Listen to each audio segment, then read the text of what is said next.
नमस्कार। Public India 9 AM संस्करण में आप सबका स्वागत है। आज हम लोग चर्चा करेंगे जॉर्ज सोरस, सोनिया गांधी और सियासत।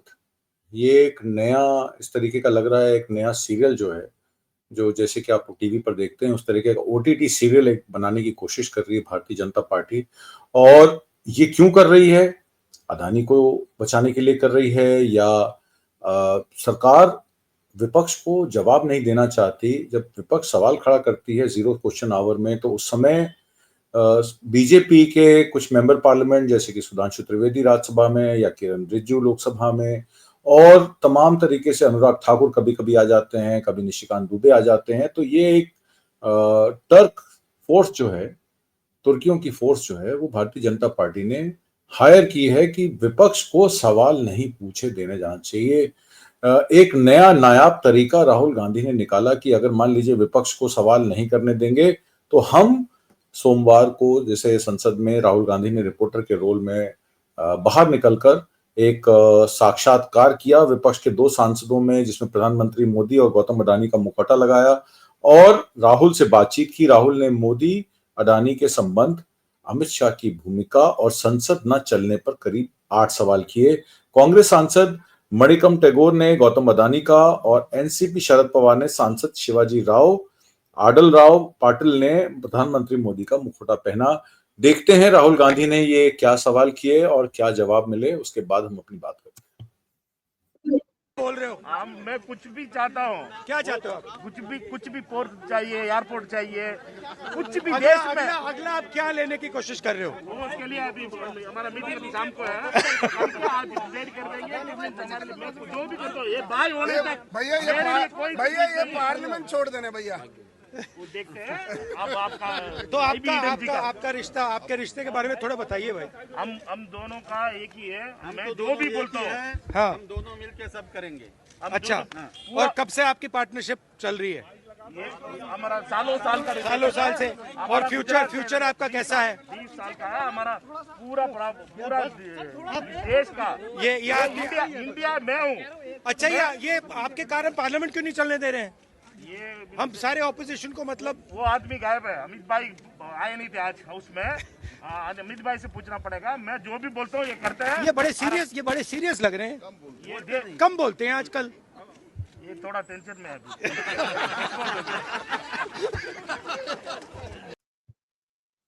आपने देखा राहुल गांधी ने कहा, उन्होंने कहा कि अभी टेंशन में है इसलिए मोदी जी कम बोल रहे हैं। हालांकि ये कटाक्ष था भारतीय जनता पार्टी पर कि भारतीय जनता पार्टी ने नई संसद तो बना दी, पर संसद की जो गरिमा है, संसद की जो कार्रवाइयां हैं और किस तरीके से संसद चलानी है, इस पर सरकार ना फोकस करते हुए अपने कार्यकलापों पर ही बात कर रही है और कहीं ना कहीं अदानी को बचा रही है। कांग्रेस का देशद्रोहियों से क्या संबंध है, यह सवाल भारतीय जनता पार्टी पूछती है। जॉर्ज सोरस मामले में भारतीय जनता पार्टी ने उठाए सवाल। संसद के शीतकालीन सत्र में हंगामा थमने का नाम नहीं ले रहा है। विपक्ष सदन के बाद अडानी मुद्दे पर प्रोटेस्ट कर रहा है, तो सत्ता पक्ष ने सदन में सोरस मुद्दे पर राहुल गांधी और सोनिया गांधी को घेरना शुरू कर दिया है। क्या है सारा मामला? भाजपा ने रविवार को आरोप लगाया था कि सोनिया गांधी ऐसे संगठनों से जुड़ी हैं जो कश्मीर को भारत से अलग करने की वकालत करता है। यह संगठन को जॉर्ज सोरस फाउंडेशन की तरह फंडिंग मिलती है। इसमें 2 नाम लिए गए। संगठन के नाम forum of democratic leaders in Asia Pacific, FDLAP, और सोनिया जी इसकी सह अध्यक्ष सीईओ हैं, को कन्वीनर हैं। भाजपा का कहना है कि राहुल गांधी कई बार खोजी पत्रकारों के संगठन OCCRP की रिपोर्ट के हवाला देकर केंद्र सरकार पर हमला करते हैं। यह संगठन भी जॉर्ज सोरस से फंडिंग पाता है। तो आज क्योंकि OCCRP को कोट करते हैं राहुल गांधी, तो राहुल गांधी ने एक साक्षात्कार में 2 लोगों का इंटरव्यू ही ले लिया कि ठीक है, अगर मैं रिपोर्टर हूं तो रिपोर्टिंग कैसे होती है ये मैं करके दिखाता हूं। कांग्रेस इनके साथ मिलकर भारत की अर्थव्यवस्था को कमजोर करने की और मोदी सरकार को बदनाम करने की कोशिश कर रही है, ऐसा सत्ता पक्ष के MP का कहना है। ये विवाद कहां से शुरू हुआ? 6 दिसंबर से शुरू हुआ, जब बीजेपी सांसद निशिकांत दुबे ने जॉर्ज सोरस पर मुद्दा उठाया था। उन्होंने कांग्रेस से 10 सवाल पूछे थे।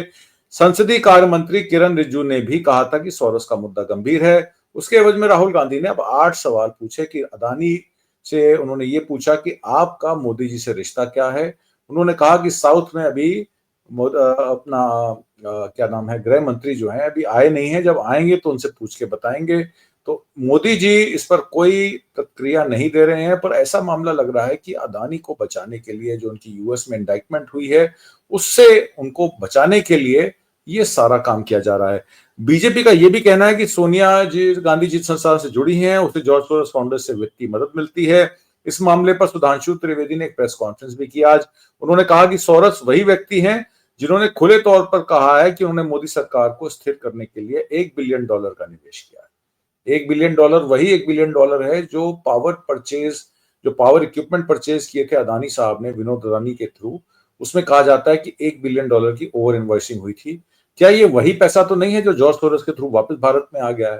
तो इस बात पे तो भारतीय जनता पार्टी को खुश होना चाहिए कि $1 बिलियन का जो ओवर इन्वॉइसिंग हुई थी, जिसका डीआरआई का केस सुप्रीम कोर्ट में चल रहा है, वो पैसा जॉर्ज सोरोस के थ्रू देश में वापस आ गया है। एक संस्था forum for democracy leaders in Asia Pacific है, जिसके बारे में मैंने आपको बताया। इसमें 4 लोग सह अध्यक्ष हैं, उनमें से एक कांग्रेसी नेता सोनिया गांधी हैं। ये उनका सुधांशु त्रिवेदी का इल्जाम है और उनका यह कहना है कि आज सदन की कार्रवाई शुरू हुई, इस गंभीर विषय पर हम सदन का ध्यान खींचना चाहते थे और आज सोनिया गांधी जी का जन्मदिन भी है और देश की तरफ से वो कहना चाहेंगे कि कम से कम आज के दिन उन्हें इस विषय पे अपने साथी लोगों को कहना चाहिए कि वे ईमानदारी से चर्चा करें। आज इस विषय पर हम सभी को आग्रह है कि वे गंभीर रूप से सामने आएंगी। हालांकि इसमें 2 और फंड्स का, इन्वेस्टमेंट फंड्स का नाम लेते हैं, मीडिया डेवलपमेंट इन्वेस्टमेंट फंड और जॉर्ज सोरोस ओपन सोसाइटी, जो विपक्ष के खिलाफ भारतीय जनता पार्टी के एमपीज ने कहा है कि वो स्क्रोल न्यूज़पेपर या पब्लिकेशन को और कांग्रेस पार्टी को फंड करती है। ये सारा मामला जो है 25 नवंबर से शुरू होता है, जब राज्यसभा में धनखड़ जी खड़गे के बीच में बहस शुरू होती है।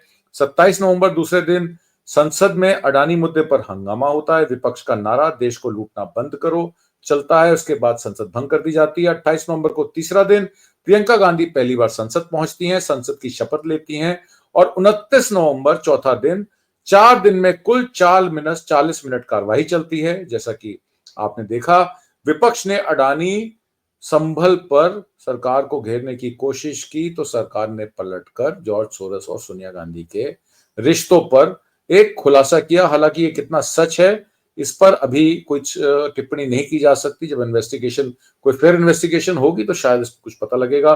विपक्ष ने 5वां दिन इंडिया ब्लॉक की बैठक में टीएमसी नहीं गई और ऐसा माना गया कि शायद अब टीएमसी इंडिया गठबंधन के साथ नहीं है। उधर समाजवादी पार्टी ने भी उद्धव ठाकरे के बाबरी मस्जिद के बयान पर, विवादित बयान पर, अपनी दूरी बना ली है इंडिया गठबंधन से, ऐसा कुछ पत्रकारों का कहना है। कांग्रेस अडानी मुद्दे पर अटकी हुई थी।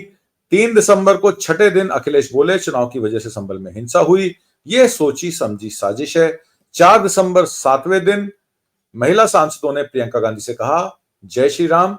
प्रियंका गांधी बोली जय श्री राम बोलो, जय सिया राम बोलो। जय श्री राम तो ठीक है, पर सिया का नाम राम से पहले लगता है। उसके बाद 5 दिसंबर को 8वां दिन निशिकांत दुबे बोले विपक्ष सरकार को गिराने के लिए कोशिश कर रही है और 7 दिसंबर 9वां दिन संसद में सिंघवी की सीट से 50,000 रुपए कैश मिला और बवाल मचा।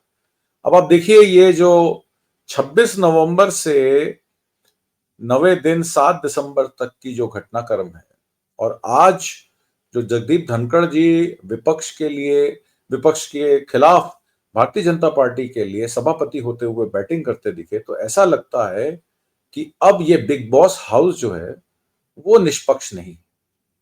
आपने बिग बॉस जरूर देखा होगा, तो बिग बॉस हाउस निष्पक्ष नहीं और जो बिग बॉस हैं वो दिखाई नहीं दे रहे, पर वो कुछ लोगों के थ्रू बोल रहे हैं। अब ये कौन बिग बॉस हैं, कौन कठपुतली है, किसके थ्रू चला जा रहा है, कौन आदेश दे रहा है और कौन क्या कह रहा है, ये तो मैं आपकी समझ पर छोड़ देता हूं। बीजेपी सांसदों ने नियम 267 के तहत चर्चा कराने की मांग की। 267 नियम जो है वो ये कहता है कि कोई भी अर्जेंट मैटर पर कोई भी एमपी पार्लियामेंट में चर्चा कराने के लिए ये जो है दे सकता है। कांग्रेस का आरोप है कि हम जब 267 का नोटिस देते हैं, मणिपुर पे चर्चा कराने का नोटिस देते हैं, अदानी पे चर्चा कराने का नोटिस देते हैं, किसानों की समस्या, जो किसान शंभू खनौरी पे बैठे हैं, बॉर्डर पे बैठे हैं, उनकी समस्या पर बात करने का नोटिस देते हैं। 267 नोटिस जब संभल मुद्दे पर बात करने का नोटिस देते हैं, 267 नोटिस पर देश में जो जिस तरीके के इलेक्शन हो रहे हैं, इलेक्शन प्रोसेस हो रहा है, उस पर चर्चा करने के लिए जब देते हैं तो कोई चर्चा 267 नोटिस पे नहीं होती।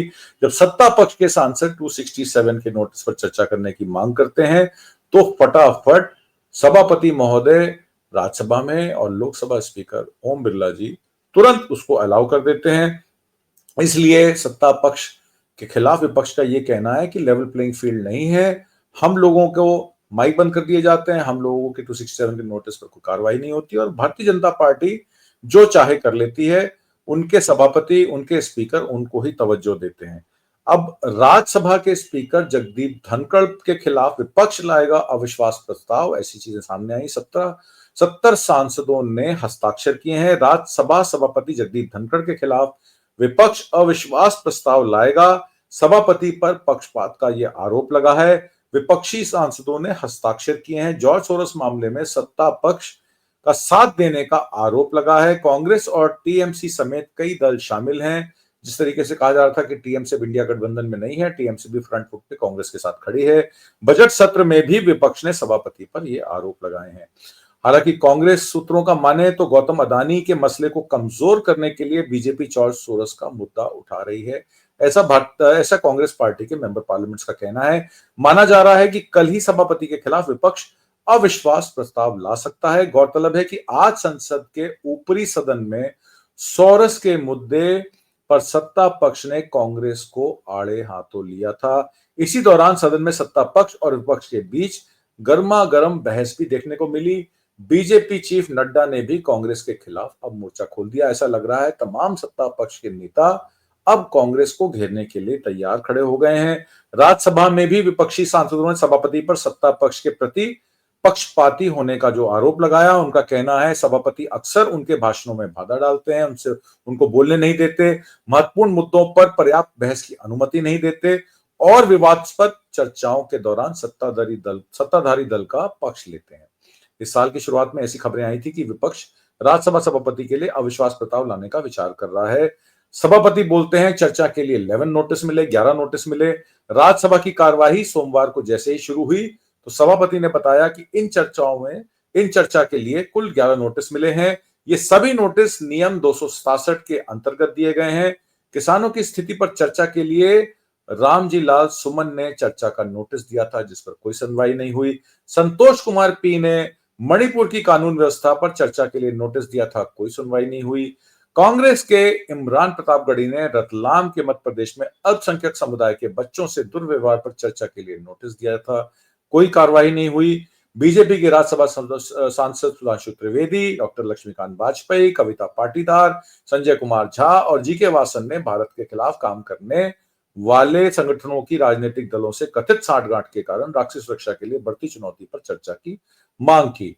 बीजेपी सांसद लक्ष्मीकांत वाजपेयी क्या कहते हैं कि सदन में जो नियम 267 के तहत चर्चा की मांग उठाकर हम देश की जनता को यह बताना चाहते हैं कि कौन लोग देश की सुरक्षा के साथ लगातार षड्यंत्र कर रहे हैं।